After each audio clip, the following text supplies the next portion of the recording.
What up, Holt heads? Kurt Money here with a quick warning. This episode deals heavily with suicide. If that's something that makes you uncomfortable, feel free to skip this app. We'll be back in a few days with a new one. But also, if you or anyone you know is struggling, I put the suicide hotline number in the description, but I can tell you this from personal experience. 2017, I was in a rough spot, and I found counseling that charged based on your income. And then I signed up for Gold RX because I don't have insurance, and I got meds that helped me out on the cheap. And now look at me. I'm living it up in 2023. So anyway, I just wanted to let you know. Let's get to it. I'm Lester Holt.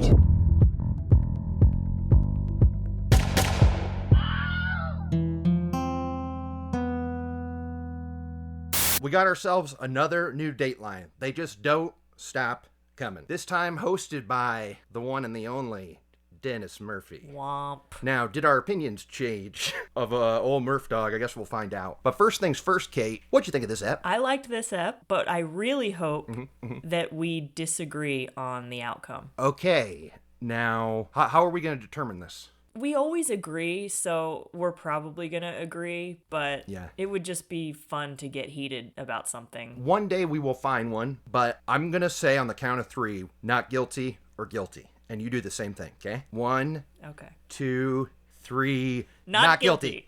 Boom! Another innocent guy on our hands here. Yeah, he didn't do it. Right? Yeah. And is he a good guy? Maybe not. Yeah, I don't...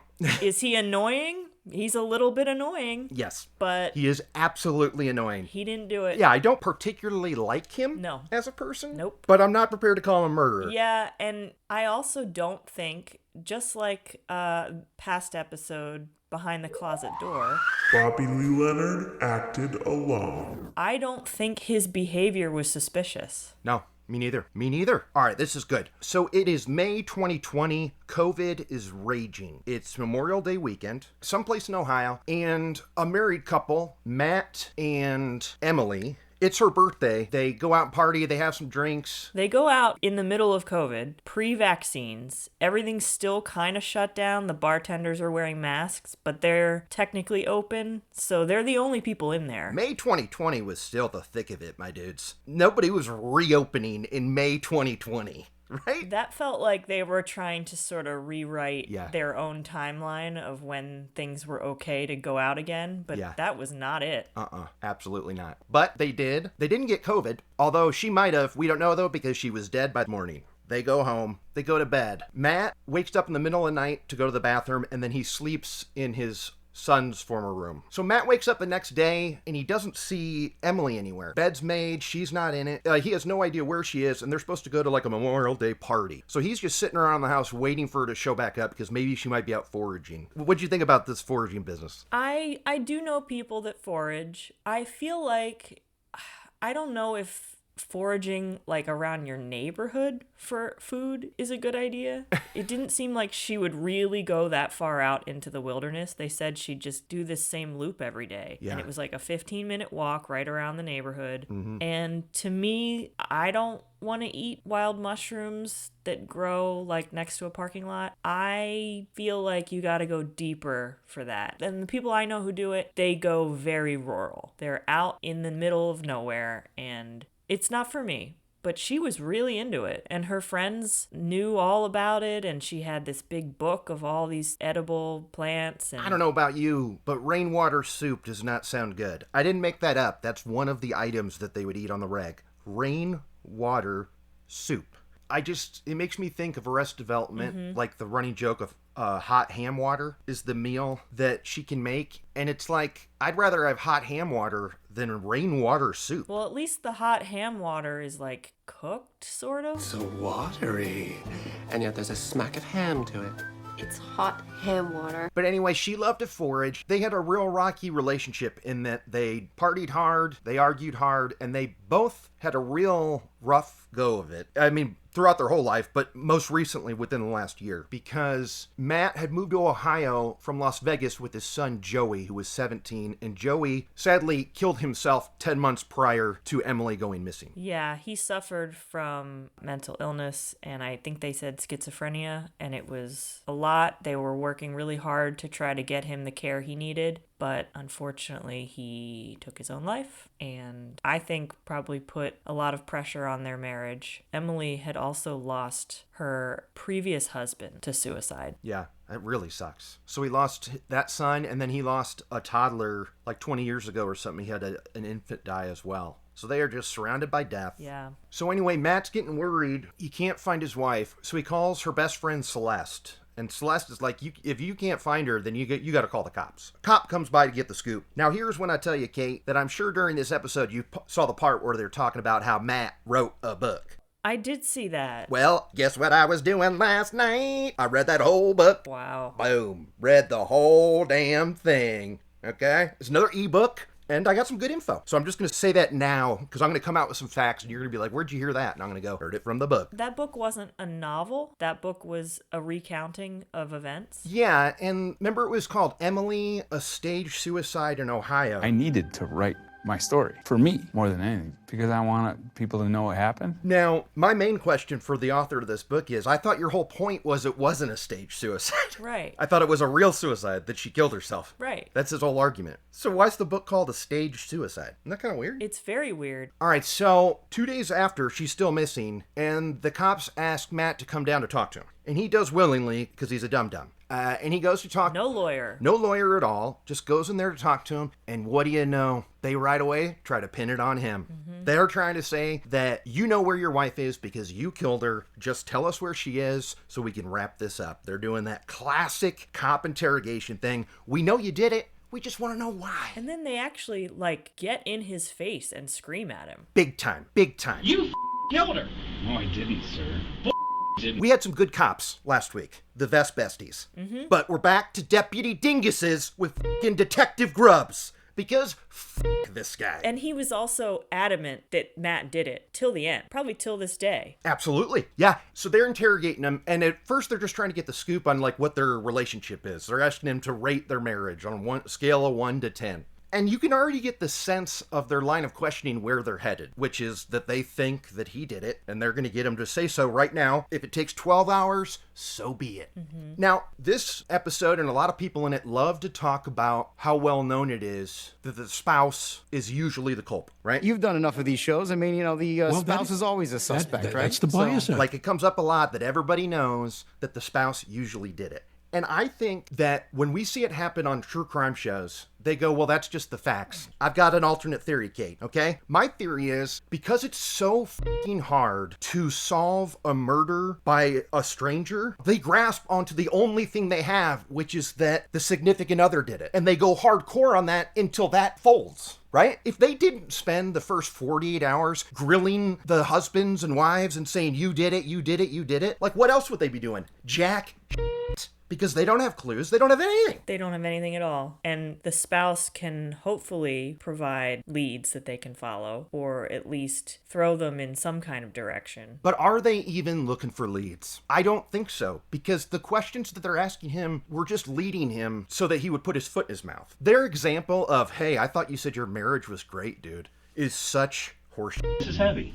Matt picked a fight with me yesterday and said some awful things. I'm not wearing my wedding ring. I found out my wife texted that to somebody a month ago. Look at these texts we found that they say something else. They tell a different story. And it's like, well, relationships go up and down, which Matt explained to them. Yep. Mm-hmm. He was like, yeah, it's not perfect. It's not going to be 10 out of 10 at all times. Yeah. And apparently she would do things like take off her wedding ring and not wear it when he was making her mad. That was not uncommon. So that was one of the examples they brought up, and it was like, yeah, but that doesn't mean anything.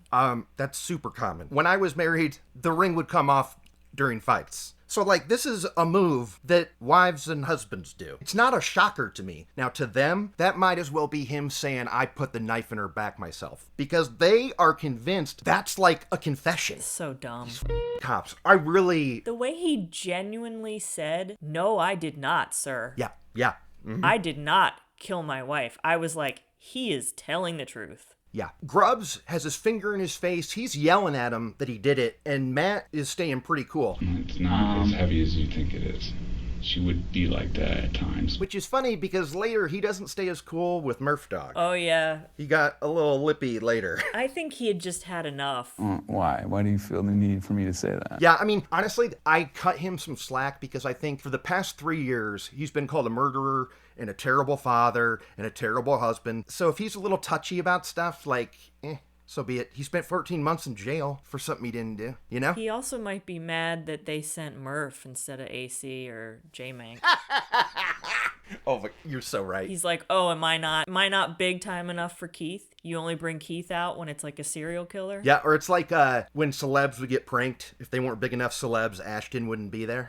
It would be like one of his little cronies. Same kind of thing. Brutal. You gotta be big time for KM. Thank you for believing in me. When Matt makes the call to the cops to say that she's missing, he really does not want to do this. And I found this out in the book that they have this weird thing about not involving police or like doctors. So again, they probably do have some fun mask theories. But he did not want to say that she was suicidal to the cops because he knew that they'd run with it. Well, it makes sense that they were into like natural medicine if she's out there foraging. Oh, definitely. That kind of fits. Definitely. They did look like they were maybe a little crunchy, little hippie. Matt's run, I mean, by the end of the episode, he looks like my uncle. Yeah, he cleaned up. For the trial, and the first time he cleaned up, like, he has like a giant gross beard and like straggly thinning hair that is in like a really loose, sloppy ponytail type thing. And then we see him again, beard's gone, and he's just got like the butt cut combed down the middle. And I genuinely sent you a picture and said, is this the same guy? Because I didn't think they looked alike. Yeah, he looked wildly different. I actually like the beard and the sloppy hair better. Same. I think it was like a cool vibe for him. Yeah, it makes me wish I was cooler with having beards because I despise them because they're really hot. What? But you have one. I do think I would. You have a beard. Yeah, this is just lazy because I haven't shaved. That looks full and thick. Well, thank you. But he has like the big hangy ones. When he's cleaned up in trial, he looks like a total boob. Just like a straight up old guy teacher, right? Like, he doesn't look cool. Matt did not work, is that correct? He did not work. Now, they didn't really go into details, but I've got some deets from the book. His mom passed away, and the inheritance that she left it to him when he was 49. So it was like right around the time of this all going down is when he got that inheritance. So like the decision to quote unquote retire and just live off that money was brand new, and they had just started living that life. And now he's broke. I mean, he's broke straight up, obviously. He ran through all that retirement. Yeah. He's busy cutting checks to his buddies for coming to see him. 5K for you, 5K for you. Well, being broke also makes him look more innocent because there's no insurance payout. Yeah. That's a good point about how that makes him look innocent, because I feel the same way about the reason why he wasn't going with the crowds to look for a dead body in the woods is because he was convinced she was alive. I genuinely believe that he thought that she was still kicking, maybe just ran off on him, or just needed time apart. Like, he genuinely believed that, and that could have been something that she did, supposedly. Right? Yeah, I took it more as what he explained to Dennis, where he was like, all of those people hate me. Well, that too. They all think I did it, so why would I want to go out there with them? Yeah, and especially after the cops have accused him of the murder. I think about this movie probably anytime there's a Dateline with couples, but this is some real Gone Girl vibes, did it not? Especially, we were talking about... Well... Whoa. What? I mean, what? They're very different stories. Between the two busybodies that insert themselves into the case, and then also the husband who's innocent, but everything he does comes across as being guilty. You haven't called your wife's parents yet? You can't get a signal in this building. I've been in here talking to you. Well, call them, please, Nick, now. Just like the politics of being a grieving husband right. is well explored in that movie, and I could see Matt going through that in this. Is that fair to say? Yeah. Everyone in town ghosted him. Everyone thought he did it, and the cops didn't think he was grieving correctly. Of course, because they know how you're supposed to grieve. And one thing you're supposed to do is go everywhere to look for your wife. They could not believe that he stuck around and called the cops. Emily's family and the cops all believed that Matt killed her and staged it to look like a suicide. Kurt, Money, and Kateline, however, and a jury of Matt's peers, find him to be not guilty, and this was a proper suicide. I mean, this was just a straight-up suicide. Yes. So, I mean, I guess that's what this ep is going to be, is I think proving that it was a suicide. And I don't understand any of the arguments for it not being a suicide, because Emily's friends all say she wouldn't do it. Well, that's not a good enough reason, right? No. But I 100% don't believe she would ever take her own life. One of the friends is like, I know that she was murdered because I know that she wouldn't take her life because she died on her birthday, and the next day was her sister's birthday, and she promised her sister she wouldn't kill herself on her birthday. And she promised her sister she would not kill herself. So I know she didn't kill herself. Hey, guess what? If you've got to promise a family member that you're not going to kill yourself, you're at risk of killing yourself.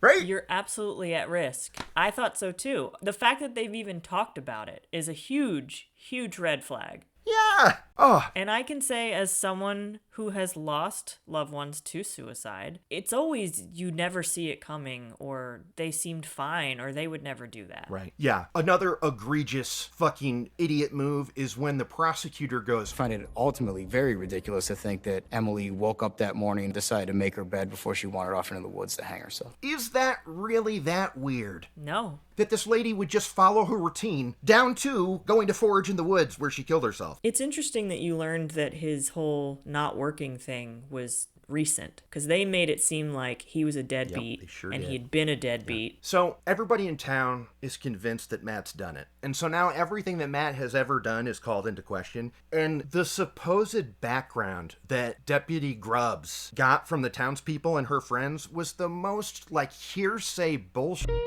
ever. Like, the bartender was like, you know, they were really happy. And then you could see that it was tense. Oh, you mean like two drinkers drinking at a bar together? You mean they're having fun one minute and then they're arguing the next? You mean like conversations? Yeah, that sounds pretty normal. Also, they were, again, the only people in the bar. Yeah. But Matt is optimistic that Emily's going to return because that morning that he discovered that she was gone, the neighbor across the street had said that he saw Emily in their garage between 9 and 10 a.m. So there's a picture in his book of the neighbor looking across at their yard to just show how close it is. I mean, that guy's not even 30 feet away from me. And he's in his living room. Yeah. The guy's smoking a cigarette in his garage across the street. And it's probably 25, 30 feet away. Yeah. So that guy says that he saw her in the morning. But the cops don't buy that. They want it to be that Matt was the last one to see her alive the night before. So they go back to the neighbor. But when they tell him, your neighbor says he saw her between 9 and 10, you see Matt in their body cam footage being like, oh, God, thank you. Thank God. Okay, so she's around. And he's genuine. Yes. That was another thing where I was like, this guy there's nothing suspicious about any of this to me. No, and the only part that made me question it was this hyoid bone. I'm very familiar with the hyoid on FF. The old hyoid comes up a ton because, for one, it's the only bone in the body that's not attached to another bone. Like, it's like free floating up here. Isn't that kind of weird? That's very weird. When that breaks, that's a sign that's when they know it's strangulation straight away. So when they said that broke, I thought, well, maybe... Okay, here's my biggest question is it physically possible to kill yourself by leaning forward with your neck tied to a tree or a door handle? Like, I feel like it's like holding your breath till you kill yourself. You wouldn't be able to do it. It may suffocate you, and then you fall, and it breaks. But she, one, weighed under 100 pounds. Like, she weighed 95 pounds. It would not take much, I think. It would not take much weight on her neck to snap one of those bones. And you think that she could force it herself? You think she would have the resolve to... Well, I don't know. They found her months later, and she was in a kneeling position. Yeah, because she had tied... So they found a USB cord tied to a branch, and she had tied that around her neck and lean forward. Partial hanging or something. Matt had a name for it. It's a partially suspended hanging. But I don't, I genuinely want to try it, but I don't because I'm the only person in this house. So, like, what if I can't get out of it? Don't try it, Kurt.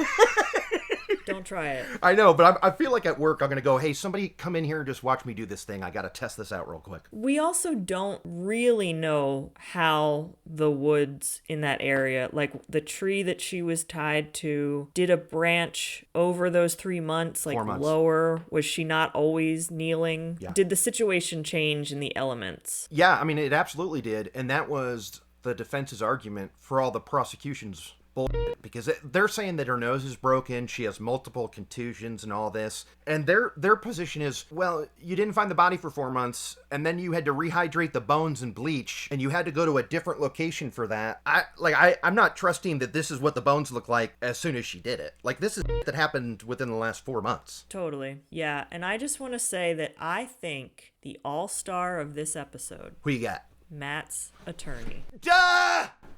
Kate. 1,000%.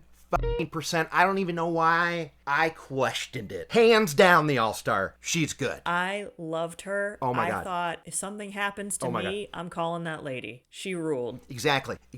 This lady was on. She was performing, and it worked. Yeah. I mean, she was really selling that. I was laughing. She goes, ooh, they did say that. That's a bad fact. Ooh. And then even the state of Ohio in their closing argument just now had to concede that, you know what he says? You might want to go in.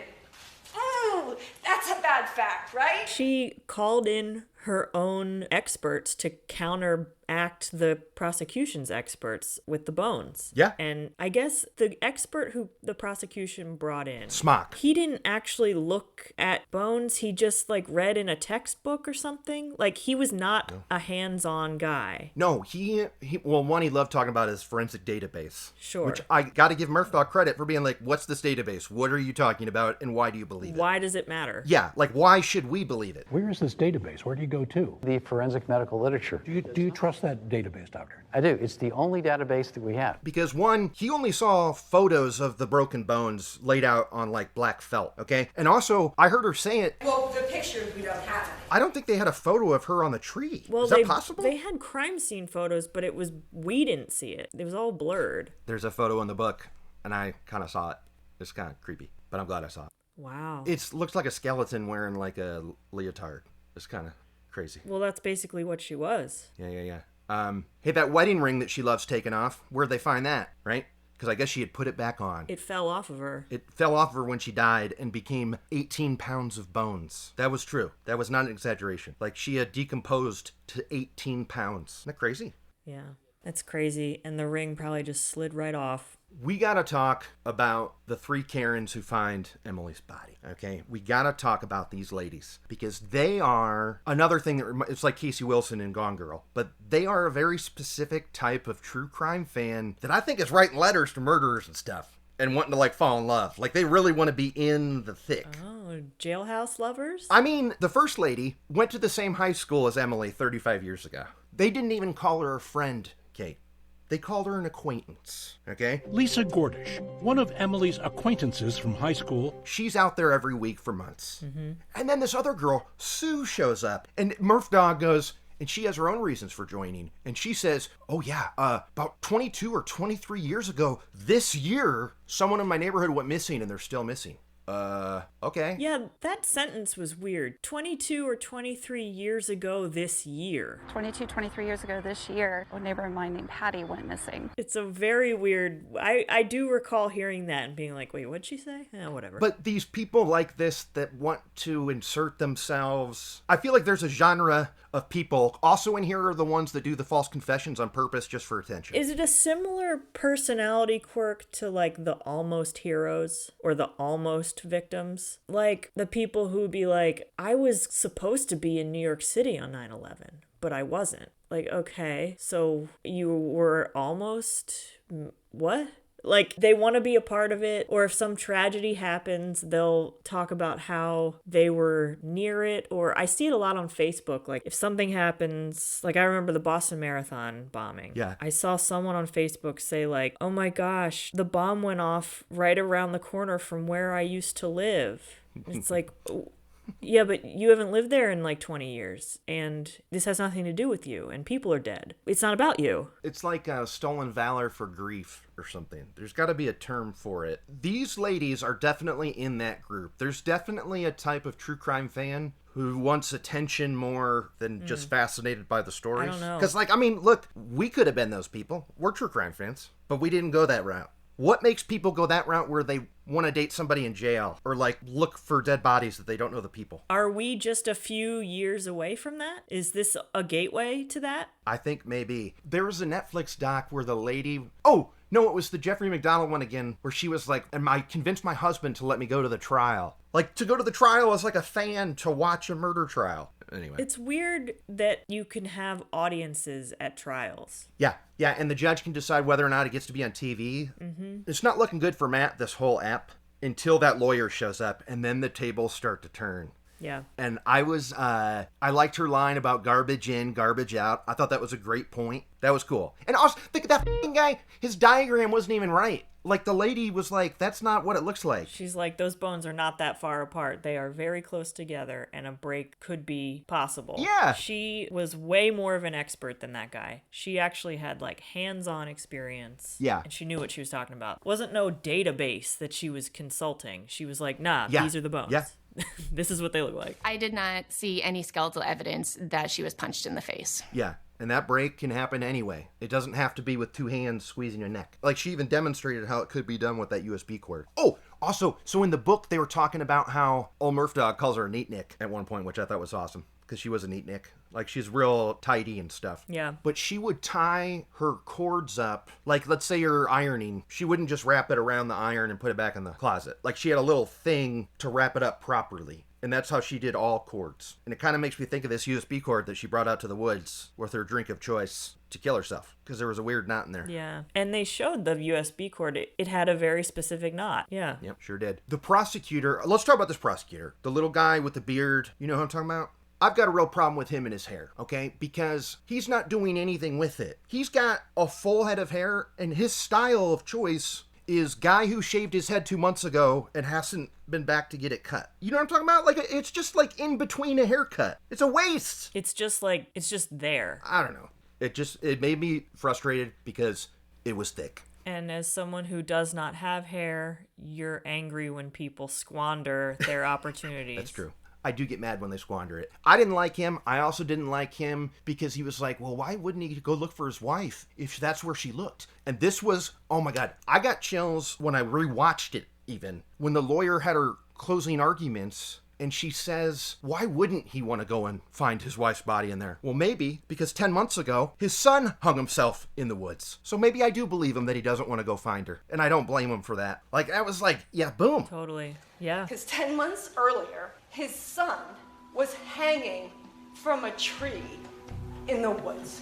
There was a map in the book of where this woods was in the neighborhood. When they call it woods, it's not really woods. It's just like a dense... No, you can see the traffic like 5 feet away. Yeah, and now that wasn't just like on the side of the highway. Like, where they found her body was inside of a subdivision surrounded by houses. That was just like a lot of where you could fit like 5 houses. That's where these woods were.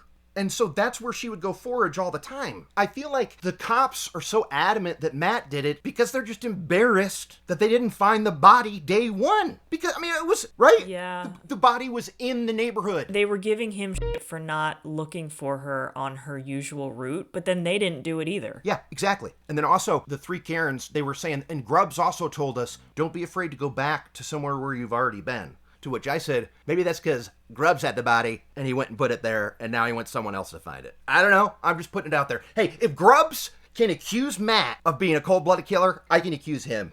Grubbs, you did it. I think they just said that because they knew they didn't really check the area very carefully and they loved having these volunteers do the work for them. They really do. Like, they weren't going to go crawl through all that brush and like under those branches and stuff. They're not going to do that. They're not.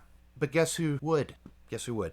Murph Dog! Murph Dog did it. He did it. Although, he looked very uncomfortable. He did, but Kate, I gotta be real with you. Murph Dog earned some points today, and there's a few reasons why, and that's one of them. Now, there's a big stink being made. Everybody's hitting us up saying there's a new correspondent on Dateline. What do you think of this new correspondent? We don't know yet, because we haven't watched that up yet. We're doing it one at a time. We do a pod, and then we watch the next one. So I'm dying to see this new correspondent, but knowing that there's a new correspondent in the pipeline, I'm kind of worried that Murph Dog is on the chopping block. I mean, I don't want him to get fired. He's just my least fave of the 4. But I found stuff about him that I liked today. Number 1, he went out there in those woods and like that plaid shirt looked like that belonged to him and he had it in the back of his car. Yeah. He did not look comfortable or like that was a planned outfit. Like I think about AC and her pink vests and KM and his sneakers and stuff. And here's Murph Dog out of breath going through these woods like pretending to be interested because they found a ceramic tree. They found some trash that was there 3 years ago. Here's the little ceramic angel that we found.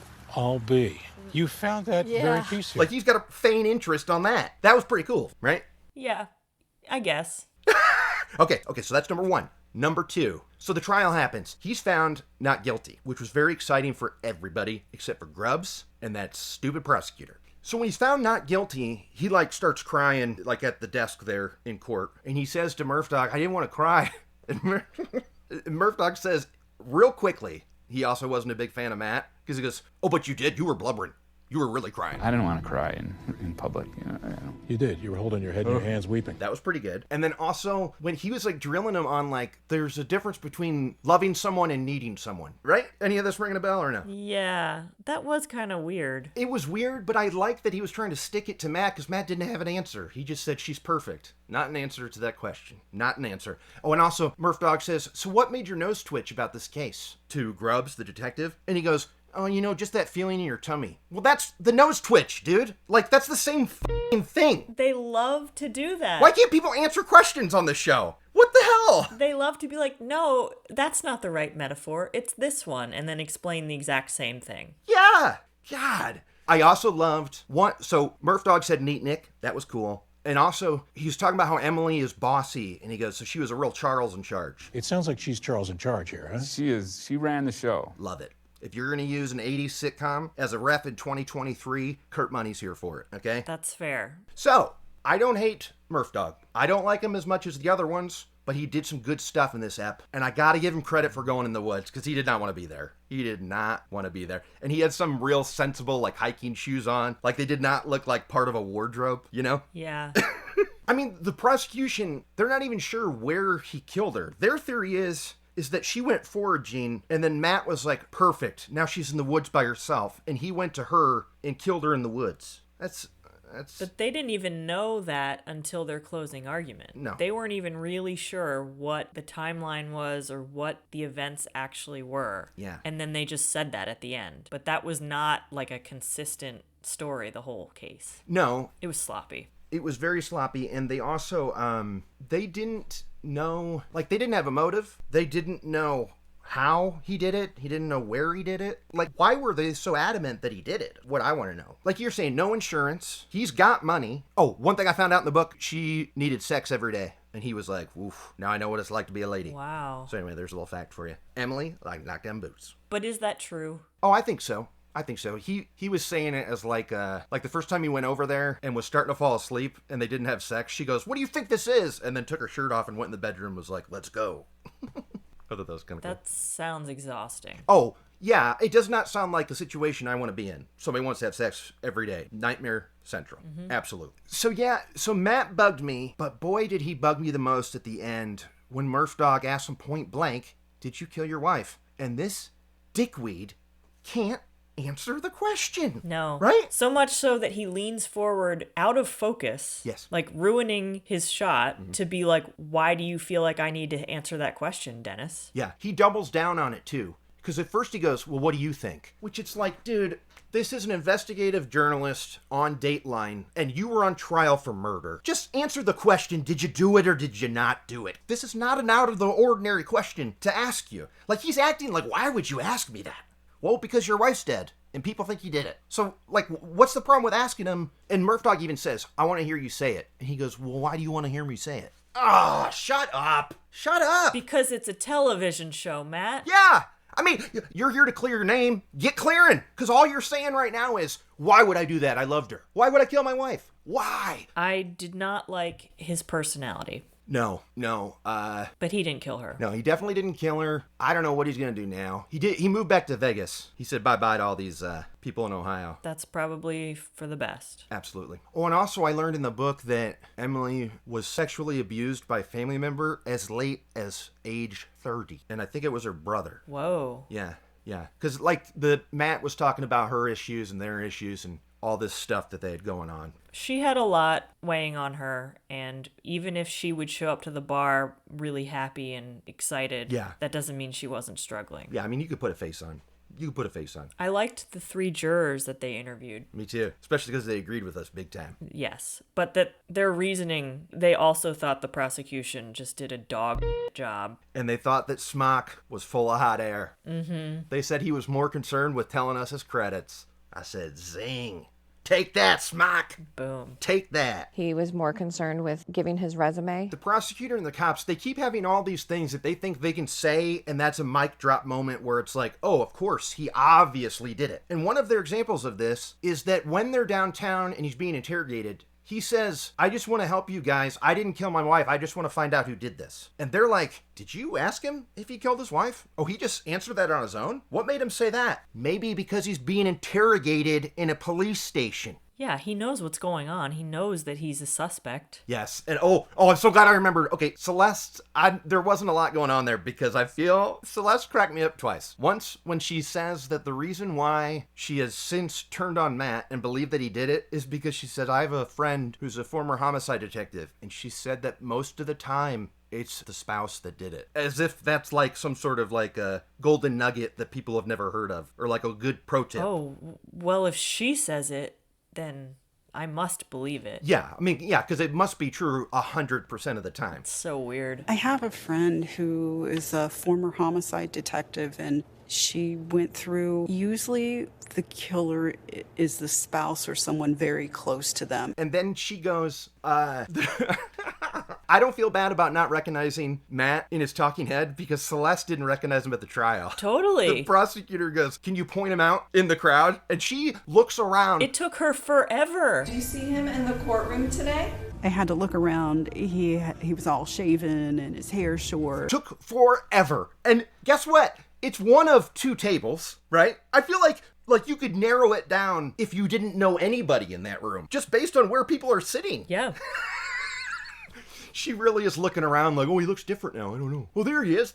Celeste was crazy. So it is list time. And now, Kate, do you have a name? No. For your list? Kate's unnamed list. You can use that. Kate's unnamed list.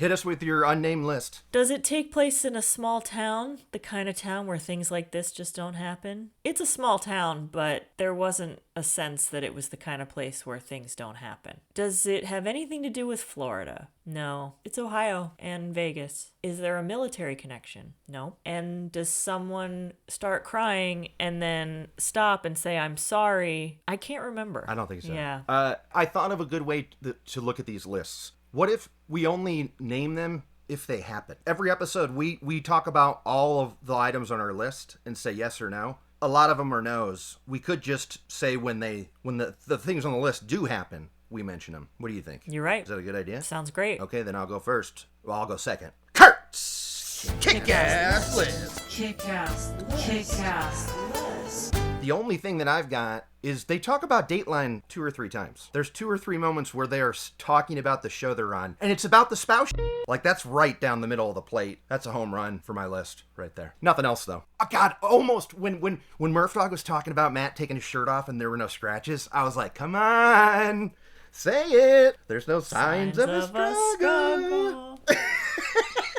And Matt was so willing to pop that top off, too. My God, he couldn't wait to take it off. Yeah. So that's our list. And that does it for the app. I think it was a solid Murph Dog episode. I thought it was good. I appreciate this episode for making me realize that cops say it's the spouse because they're lazy and they just want a guaranteed suspect, is what I think. I'm appreciative of this episode for making me realize that. I liked this episode because it felt like something that probably happens a lot. Someone commits suicide and another person in their life gets blamed for it and maybe even goes to prison for it. That did actually happen to Matt's brother-in-law. Was in prison for 19 years for a murder he didn't commit. Wow. Like in his family, there's another person that did 19 years. Brutal.